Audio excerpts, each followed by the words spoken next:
let's get some crack. By crack, I mean cracks in your diamond and reasons why it will cost less than it probably should, and you shouldn't get screwed by that. Not crack, don't do drugs, stay in school.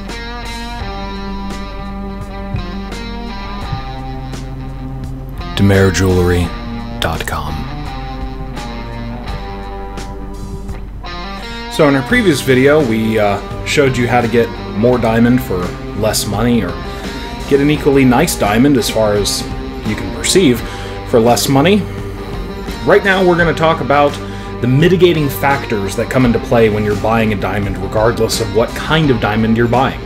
Now on paper, those SI2s, or even an I1 if the stone is nice enough, might seem just fine and the price might seem great, but you've got to be real particular about the inclusions. It is what's on the inside that counts after all, as long as whatever's on the inside doesn't reach the outside. What do we mean by that? Well, there are certain types of inclusions that are perfectly fine in a diamond, and they're very common. Clouds, crystals, twinning wisps, my personal favorite. Then there are some inclusions that are not so included. Feathers, for example. Indented naturals. Skin. When an inclusion reaches the outside of the diamond, it not only greatly reduces its value, but it also greatly reduces its potential durability over the long haul. Now, it doesn't matter what diamond you bought.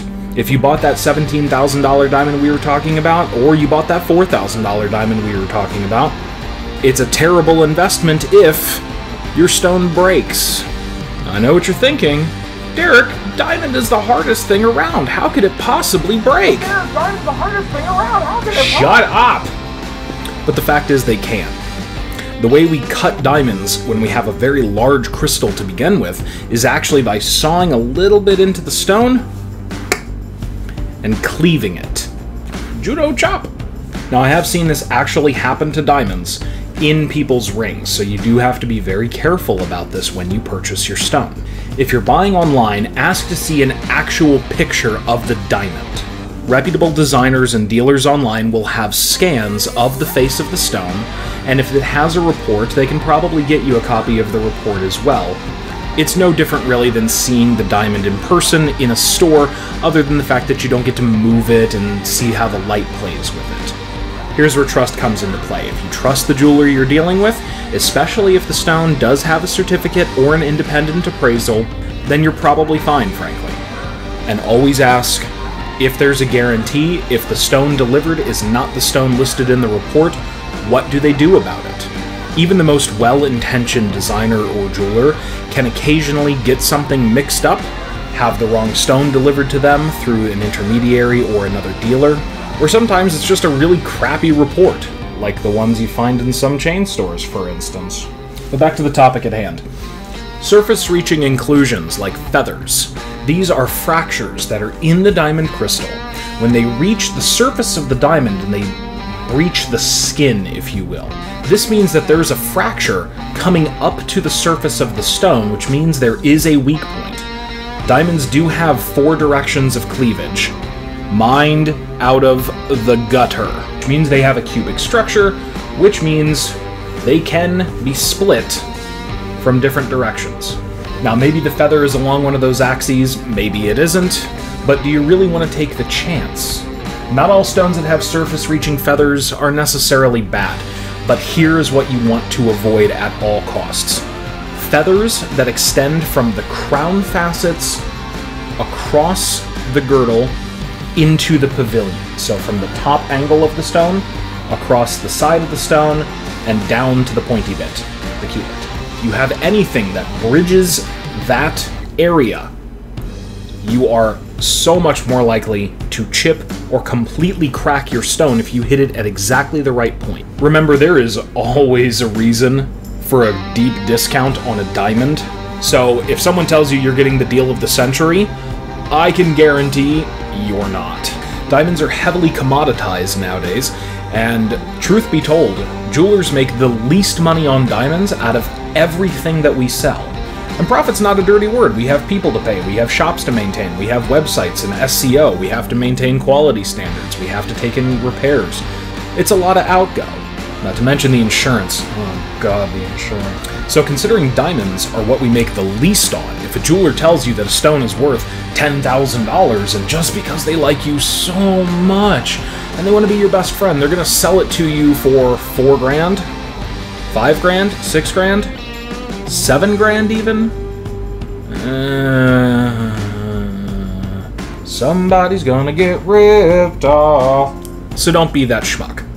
And by don't be that schmuck, I mean don't be the seller that's that schmuck, because I know you guys are watching. And don't be the buyer that gets taken for a ride. You're smarter than that. That's why you're here.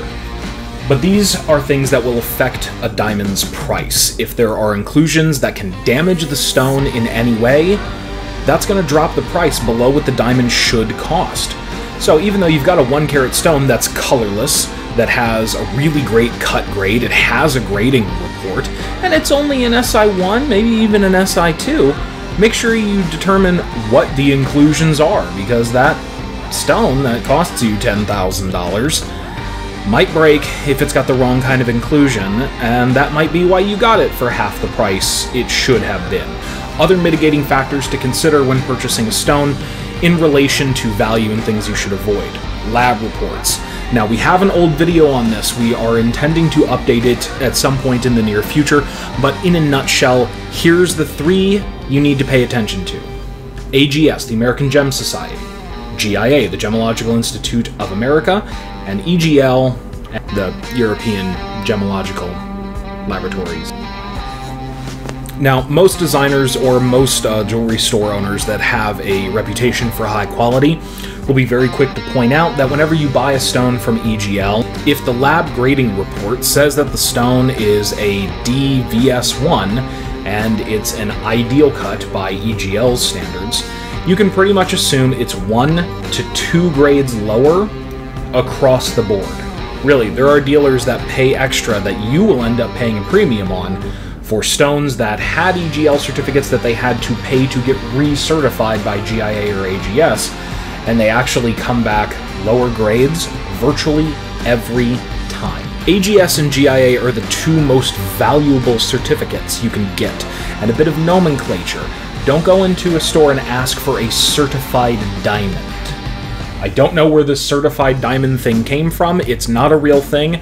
GIA, AGS, EGL, even all the little tiny useless labs that may or may not be owned by the chain stores don't certify anything. They grade it. You get a grading certificate. I think that's where the confusion comes in, but don't say you're looking for a certified diamond. Nobody certifies diamonds. It might mark you as easy prey if you're dealing with an unscrupulous person. But those are the big 3: AGS, GIA, EGL. AGS is geared mostly towards the trade. They have a lot of numbers, a lot of things that probably won't make sense compared to the grading reports you're used to, but AGS is really thorough. If you can get a stone with an AGS certificate, you can be absolutely guaranteed whatever that certificate says, it is at least that good. Same thing goes with GIA. You get a GIA stone that says it's an FSI1, it is at least an FSI1. Now, that's something to bear in mind, and I bring it up because if you're buying stones based entirely on what the reports say, and you're sticking to those 3, and those 3 only because you're smart, then you will notice that 10 times out of 10, an FSI1 from GIA or AGS will cost you more than an FSI1 from EGL. The reason being is that everybody knows that an FSI1 in EGL probably means G or H SI2. So don't look at it just as the numbers. It might say you're getting an FSI1, but it is still subjective, but different labs do have different quality control standards, GIA and AGS having the highest standards at the time of this video being shot. Yes, they are graded by people. It comes down to how many people have graded the stone, what the lowest common grade is, and how scrupulous the lab is, and whether or not it's a Friday. Not an issue if you're dealing with GIA and AGS since they have multiple graders. EGL has maximum 2 graders to the best of my knowledge, having known people that have worked for EGL. EGL takes the highest average grade, and GIA and AGS take the lowest or middle average grade. They are done by people because at this time we don't have reliable enough technology to accurately grade the color and clarity. Color, maybe. We're very close to having that automated, but clarity is still more of a subjective thing. One day the machines will rise up, and they will make all of us gemologists completely superfluous. But until then, we're dealing with humans, and sometimes there is human error, sometimes there is human hubris. But that's enough about inclusions for this video. In the next part of this diamond pricing series, we're going to talk about fluorescence. How fancy. Join us then. Thanks for watching, and as always, please have a day worth remembering. Subscribe to the channel Demer Carlsbad today. You can also join us on Facebook or peruse our Etsy shop. Tweet the designer at Demer Jewelry, and don't forget to visit demerjewelry.com for even more.